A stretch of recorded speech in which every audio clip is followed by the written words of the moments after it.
Assalamualaikum warahmatullahi wabarakatuh. Salam sejahtera, Om Swastiastu, Namo Buddhaya, salam kebajikan.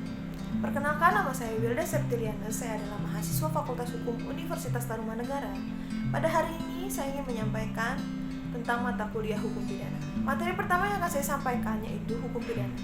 Ilmu hukum pidana dalam artian sempit yaitu bagian dari ilmu hukum yang pada dasarnya mempelajari dan menjelaskan perihal hukum pidana yang berlaku di suatu negara atau ius constitutum. Dalam arti luas, ilmu hukum pidana tidak terfokus pada norma yang dilanggar saja, tetapi juga membahas mengapa terjadi pelanggaran atas norma-norma tersebut, bagaimana upaya agar norma itu tidak dilanggar, dan mengkaji serta membentuk hukum pidana yang dicita-citakan atau ius constituendum. Dasar sumber hukum pidana yang pertama yaitu hukum pidana umum atau hukum pidana kodifikasi yang terdapat di dalam KUHP. Yang kedua yaitu hukum pidana khusus, yaitu aturan pidana di luar KUHP yang masih dapat dibagi lagi menjadi kelompok peraturan perundang-undangan hukum pidana dan kelompok peraturan perundang-undangan bukan hukum pidana. Tujuan hukum pidana klasik yaitu melindungi anggota masyarakat dari tindakan yang sewenang-wenang. Dan di era modern ini, tujuan hukum pidana yaitu melindungi masyarakat dari kejahatan. Pasal 1 KUHP ayat 1 berbunyi, tiada suatu perbuatan dapat dipidana kecuali berdasarkan ketentuan perundang-undangan pidana yang telah ada sebelumnya. Di dalam ayat 2 disebutkan, jika ada perubahan dalam perundang-undangan sesudah perbuatan dilakukan, maka terhadap terdakwa diterapkan ketentuan yang paling menguntungkan. Jadi dapat disimpulkan, pasal 1 ayat 2 KUHP, jika sesudah perbuatan dilakukan ada perubahan dalam perundang-undangan, maka yang dipakai adalah aturan yang paling ringan bagi terdakwa. 3 masalah pokok hukum pidana. Yang pertama yaitu perbuatan. Perbuatan ini sendiri merupakan objek ilmu hukum pidana. Perbuatan yang dapat dipidana yaitu yang secara terwujud secara in abstracto dalam peraturan perundang-undangan pidana. Yang kedua itu pertanggungjawaban atau kesalahan. Kesalahan dalam arti yang seluas-luasnya dapat disamakan dengan pengertian pertanggungjawaban pidana, di mana di dalamnya terkandung makna dapat dicelanya si pembuat atas perbuatannya.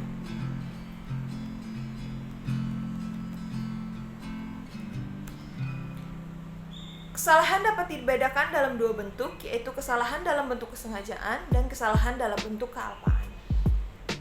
Ilmu hukum pidana membedakan 3 macam bentuk kesengajaan, yaitu kesengajaan sebagai maksud atau tujuan, kesengajaan sebagai kepastian, dan kesengajaan sebagai kemungkinan. Kesengajaan sebagai maksud atau tujuan merupakan bentuk kesengajaan yang sama artinya dengan menghendaki untuk mewujudkan suatu perbuatan, menghendaki untuk tidak berbuat, atau melalaikan kewajiban hukum. Yang kedua, kesengajaan sebagai kepastian, yaitu kesadaran seseorang terhadap suatu akibat yang menurut akal pada orang umumnya pasti terjadi oleh dilakukannya suatu perbuatan tertentu. Kesengajaan sebagai kemungkinan yang adalah kesengajaan untuk melakukan perbuatan yang diketahuinya bahwa ada akibat lain yang mungkin dapat timbul yang ia tidak inginkan dari perbuatan. Namun begitu besarnya kehendak untuk mewujudkan perbuatan, ia tidak mundur dan siap mengambil resiko untuk melakukan perbuatan. Delik culpa. Pada umumnya, kealpaan dibedakan atas kealpaan dengan kesadaran dan kealpaan tanpa kesadaran. Kealpaan dengan kesadaran yaitu dalam hal ini si pelaku telah membayangkan atau menduga akan timbulnya suatu akibat, akan tetapi ia berusaha untuk mencegah toh timbul juga akibat tersebut. Yang kedua yaitu kealpaan tanpa kesadaran. Dalam hal ini si pelaku tidak membayangkan atau menduga akan timbulnya suatu akibat yang dilarang dan diancam hukum oleh undang-undang, sedang ia seharusnya memperhitungkan akan timbulnya suatu akibat. Tolak ukur culpalata yang pertama itu bertentangan dengan hukum, yang kedua akibatnya dapat dibayangkan, yang ketiga akibatnya dapat dihindarkan, yang keempat perbuatannya dapat dipersalahkan. Yang selanjutnya yaitu ajaran kausalitas.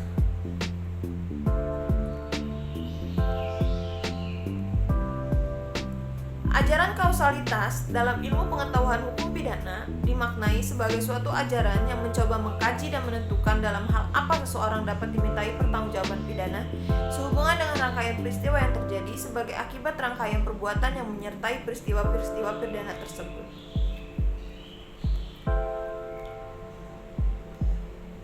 Teori kausalitas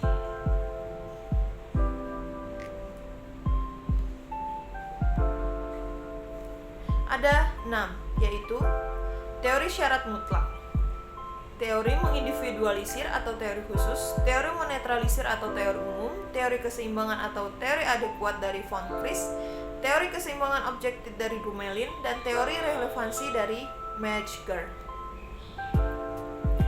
Berdasarkan doktrin hukum pidana, penyebab tindak pidananya si pembuat tersebut dibedakan dan dikelompokkan menjadi 2 dasar, yakni dasar pemaaf dan dasar pembenar. Menurut Romli Atma Sasmita, pertanggungjawaban pidana atau criminal liability diartikan sebagai suatu kewajiban hukum pidana untuk memberikan pembalasan yang akan diterima pelaku terkait karena orang lain yang dirugikan. Pertanggungjawaban pidana menurut Ruslan Saleh menyangkut pengenaan pidana karena sesuatu perbuatan yang bertentangan dengan hukum pidana. Kepada pelaku tidak dituntut pertanggungjawaban pidana bila mana ia melakukan suatu delik kejahatan dengan kealpaan yang tidak disadari. Kealpaan yang tidak disadari biasanya karena ketololan, ketidaktahuan, terkejut, kecapaian atau keadaan pikiran dan atau jiwa seseorang sehingga tak dapat menguasai tingkah lakunya secara normal dan sama sekali tidak dapat memperkirakan akibat dari tindakannya itu. Dalam menaksirkan atau mencari suatu istilah atau perkataan, maka metode yang harus dipedomani adalah harus melalui tahapan-tahapan sumber hukum sebagai berikut. Yang pertama, penafsiran autentik. Yang kedua, penafsiran menurut penjelasan undang-undang. Yang ketiga, penafsiran menurut jurisprudensi. Yang keempat, penafsiran menurut doktrin. Selanjutnya saya akan menyampaikan materi tentang percobaan dan penyertaan. Apa yang dimaksud dengan percobaan? Percobaan menurut artikel 53 Memori van Theolichting, percobaan untuk melakukan kejahatan itu adalah pelaksanaan untuk melakukan suatu kejahatan yang telah dimulai, akan tetapi ternyata tidak selesai, ataupun suatu kehendak untuk melakukan suatu kejahatan tertentu yang telah diwujudkan dalam suatu permulaan pelaksanaan. Percobaan melakukan kejahatan diatur dalam buku 1 tentang aturan umum, bab 4, pasal 53 dan 54 KUHP. Di dalam pasal 53 KUHP berbunyi, ayat 1 mencoba melakukan kejahatan dipidana jika niat untuk itu telah ternyata dari adanya permulaan pelaksanaan dan tidak selesainya pelaksanaan itu bukan semata-mata disebabkan karena kehendaknya sendiri. Ayat 2, maksimum pidana pokok terhadap kejahatan dalam percobaan dikurangi sepertiga. Ayat 3, jika kejahatan diancam dengan pidana mati atau pidana penjara seumur hidup, dijatuhkan pidana penjara paling lama 15 tahun. Dalam ayat 4, pidana tambahan bagi percobaan sama dengan kejahatan selesai. Pasal 54 KUHP berbunyi, mencoba melakukan pelanggaran tindak pidana, tidak dipidana. Di dalam pasal 53 KUHP ini hanya menentukan bila kapan percobaan melakukan kejahatan itu terjadi, atau dengan kata lain, pasal 53 KUHP hanya menentukan syarat-syarat yang harus dipenuhi agar seorang pelaku dapat dihukum karena bersalah telah melakukan suatu percobaan. Syarat-syarat tersebut adalah sebagai berikut. Yang pertama adalah niat atau kehendak. Menurut Mulyanto dalam Adamik Cajawi, niat jika dipandang dari sudut bahasa adalah sikap batin seseorang yang memberi arah kepada apa yang akan diperbuatnya. Niat atau voornemen dapat dibedakan menjadi 2, yaitu subjektif dan objektif. Menurut memori penjelasan KUHP Belanda, niat sama dengan kehendak atau maksud. Heiswinkel Suringa mengemukakan bahwa niat adalah kurang lebih suatu rencana untuk mengadakan suatu perbuatan tertentu dalam keadaan tertentu pula. Yang kedua, adanya permulaan pelaksanaan dari niat atau kehendak itu. Niat seseorang akan dapat diketahui jika ia mengatakannya kepada orang lain. Namun, niat itu juga dapat diketahui dari tindakan atau perbuatan yang merupakan permulaan dari pelaksanaan niat. Syarat permulaan pelaksanaan yaitu secara objektif, niat tidak boleh diragukan lagi menuju delik yang dimaksud. Secara objektif, perbuatan harus mengandung potensi mendekati delik yang dimaksud. Yang ketiga yaitu pelaksanaan tidak selesai semata-mata bukan karena kehendak dari pelaku.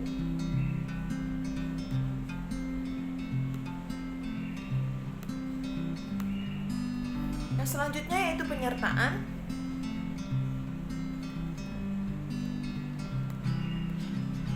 Penyertaan itu sendiri adalah apabila dalam suatu peristiwa pidana terdapat lebih dari satu orang sehingga harus dicari pertanggungjawabannya dan peranan masing-masing peserta dalam peristiwa tersebut.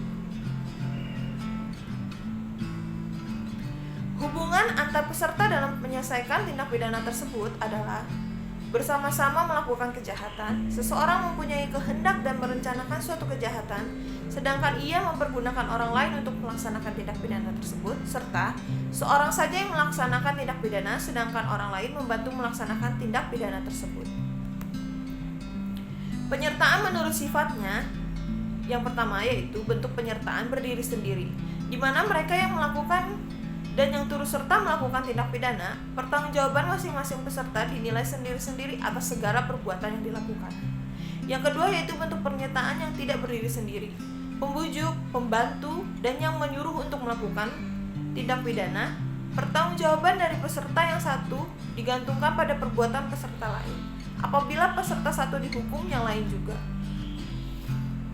Pasal 53 KUHP ayat 1 yang berbunyi mencoba melakukan kejahatan dipidana jika niat untuk itu telah ternyata dari adanya permulaan pelaksanaan dan tidak selesainya pelaksanaan itu bukan semata-mata disebabkan karena kehendak sendiri. Maka dapat disimpulkan dari pasal tersebut di atas, istilah permulaan pelaksanaan terlebih sebagai permulaan pelaksanaan dari kejahatan dan karena itu bertolak belakang dari berbahayanya perbuatan bagi tertib hukum dan menamakan perbuatan pelaksanaan sebagai tiap perbuatan yang membahayakan kepentingan hukum. Penyertaan menurut Undang-Undang Hukum Pidana. Di dalam pasal 55 ayat 1 disebutkan bahwa dipidana sebagai pelaku tindak pidana apabila mereka yang melakukan, yang menyuruh melakukan, dan yang turut serta melakukan perbuatan, serta mereka yang dengan memberi atau menjanjikan sesuatu dengan menyalahgunakan kekuasaan atau martabat dengan kekerasan, ancaman, atau penyesatan, atau dengan memberi kesempatan, sarana, atau keterangan, sengaja menganjurkan orang lain supaya melakukan perbuatan. Dalam pasal 56 disebutkan bahwa dipidana sebagai pembantu kejahatan apabila mereka yang sengaja memberi bantuan pada waktu kejahatan dilakukan, mereka yang sengaja memberi kesempatan, sarana, atau keterangan untuk melakukan kejahatan. Berdasarkan pasal-pasal tersebut di atas, pernyataan dapat dibagi menjadi dua pembagian besar yaitu pembuat dan pembantuan.